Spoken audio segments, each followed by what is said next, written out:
I found that nothing in life is worthwhile unless you take risks. Nothing. Nelson Mandela said, "There is no passion to be found playing small and settling for a life that's less than the one you're capable of living." Now, I'm sure in your experiences in school and applying to college and picking your major and deciding what you want to do with life, I'm sure people have told you to make sure you have something to fall back on. Make sure you got something to fall back on, honey. But I never understood that concept, having something to fall back on. If I'm going to fall, I don't want to fall back on anything except my faith. I want to fall forward. I figure at least this way I'll see what I'm going to hit. Fall forward. This is what I mean. Reggie Jackson struck out 2,600 times in his career, the most in the history of baseball.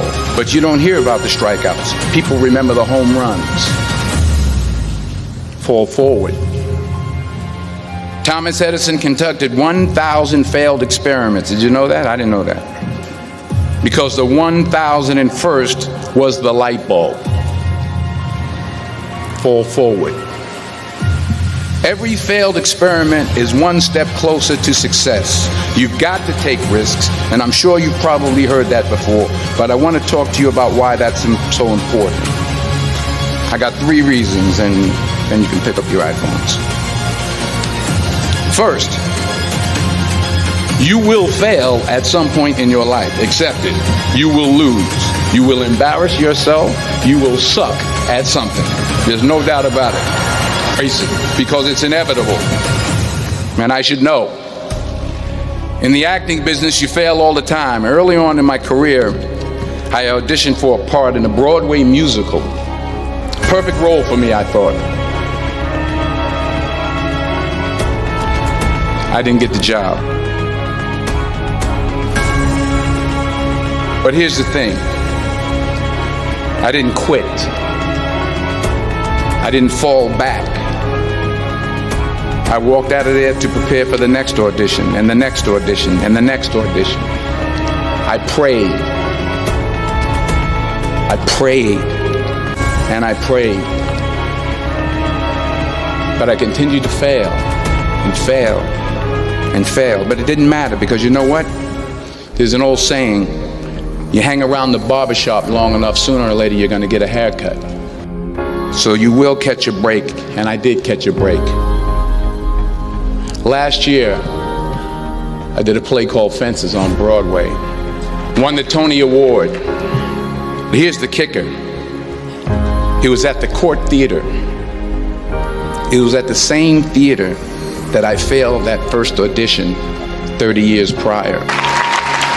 The point is, and I'll pick up the pace, the point is, every graduate here today has the training and the talent to succeed. But do you have the guts to fail? Here's my second point about failure. If you don't fail, you're not even trying. I'll say it again. If you don't fail, you're not even trying. My wife told me this great expression. To get something you never had, you have to do something you never did. Les Brown's a motivational speaker. He made an analogy about this. He says, imagine you're on your deathbed, and standing around your deathbed are the ghosts representing your unfulfilled potential. The ghost of the ideas you never acted on. The ghost of the talents you didn't use.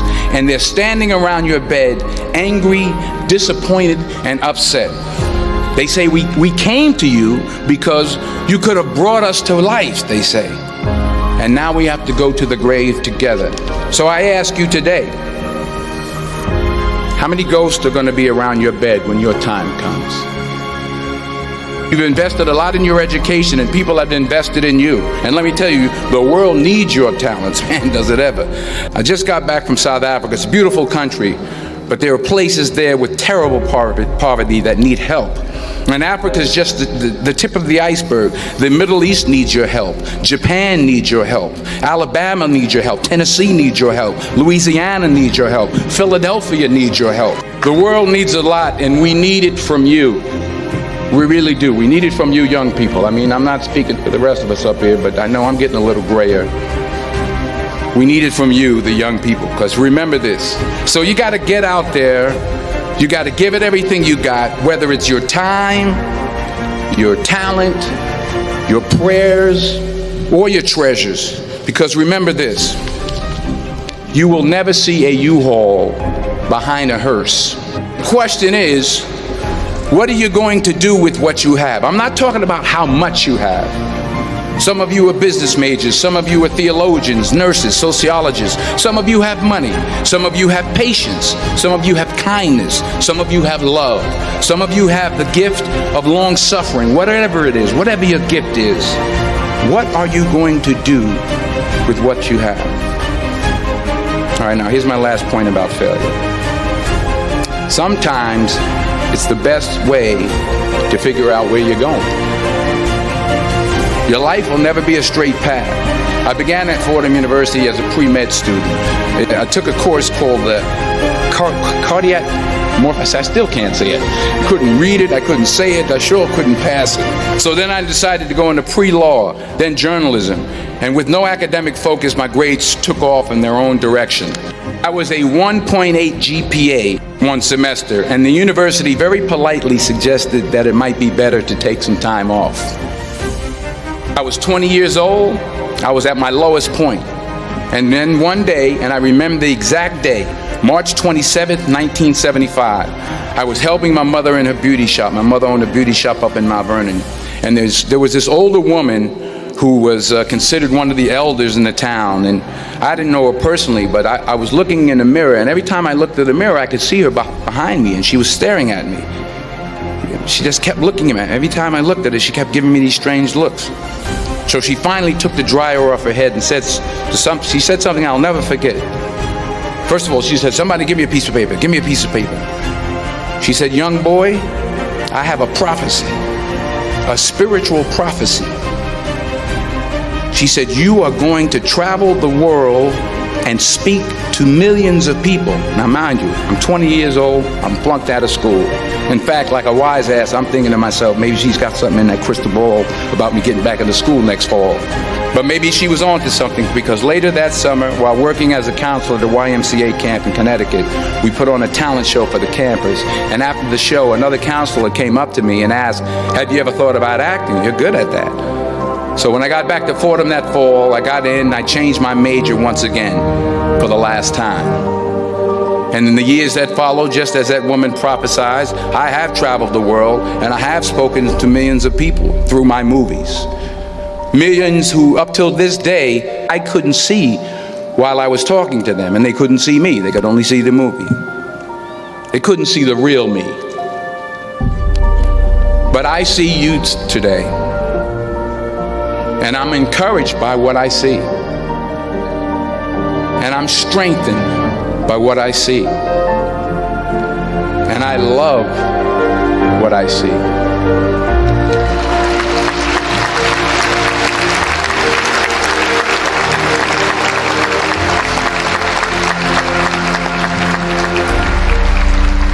One more page, and I'll shut up. Many years ago, I did this movie called Philadelphia. We filmed some of the scenes right here on campus. It's about a man played by Tom Hanks who's fired from his law firm because he has AIDS. He wants to sue the firm, but no one's willing to represent him until a homophobic ambulance chaser lawyer, played by yours truly, takes on the case.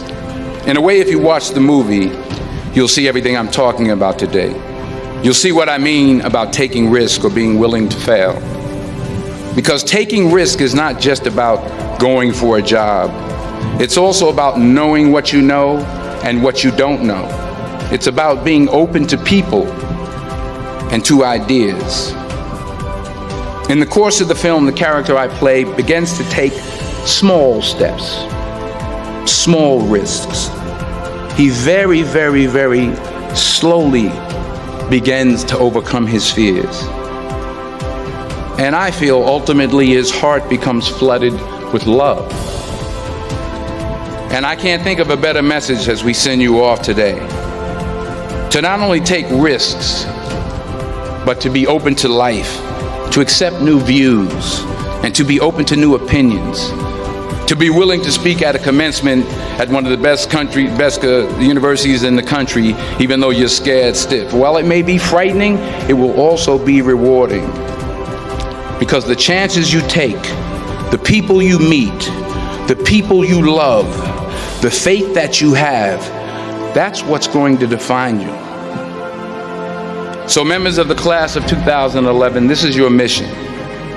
When you leave the friendly confines of Philly, never be discouraged, never hold back, give everything you got. And when you fall throughout life, and maybe even tonight after a few many glasses of champagne, remember this: fall forward. Congratulations, I love you, God bless you, I respect you.